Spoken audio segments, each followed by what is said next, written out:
Brazil's Lula still has power to influence politics. Brazil's former president Luiz Inácio Lula da Silva's surrender on Saturday capped a dramatic few days in Brazil. But the political spectacle is likely to continue as the country heads towards presidential elections in October. We are going to return to the time where just a few people have a lot of money, and a lot of people have nothing, Lula supporter Gisele Veloso says. She was on the verge of tears as she stood outside the Steelworkers Union in the early hours of Thursday morning. It was just after the Supreme Court ruled that Lula had to start serving his 12-year prison sentence for corruption and tensions were running high. Spectacular fall from grace. For many, Lula still holds a special place. He was Brazil's first working-class president and helped lift millions out of poverty. He promised change in a country known for escaping inequalities. But it has been a stunning fall from grace for a man who was once the most popular leader in Brazilian history. Convicted and jailed for corruption and money laundering, he now has a less flattering claim to fame as the country's most famous criminal. For millions, including those who had voted for him in the past, he turned out to be just as corrupt as the politicians who came before him. There are now plenty of people who are eager to see him locked up. Messy months ahead. Even so, it's unlikely that this is the last we will hear of Lula. Leaders in the Workers' Party, PT, have already said he remains their candidate for October's elections. It is possible for Lula to campaign behind bars, for now. So the next few months will be messy and emotional. Parties have to put forward names of their preferred candidates by 15 August. The Electoral Court then has until mid-September to analyze them.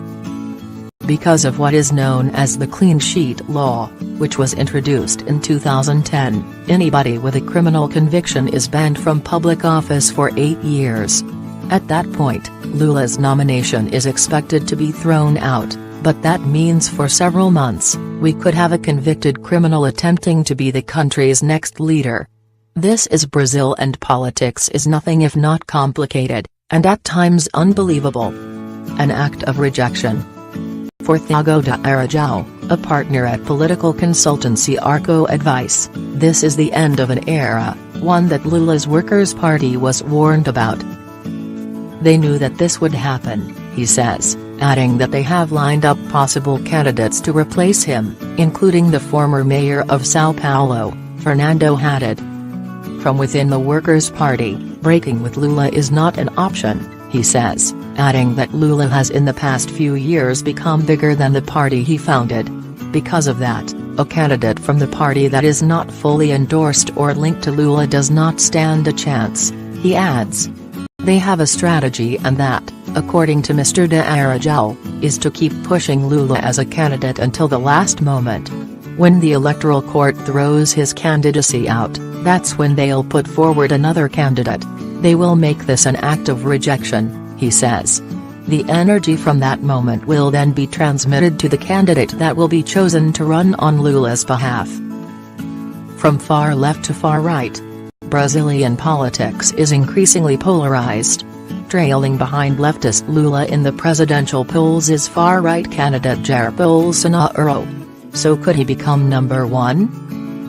Many experts doubt it. The existence of a candidate like Bolsonaro is a product of the existence of Lula, says Mr. de Aragão. If that's the case, then it throws the elections wide open.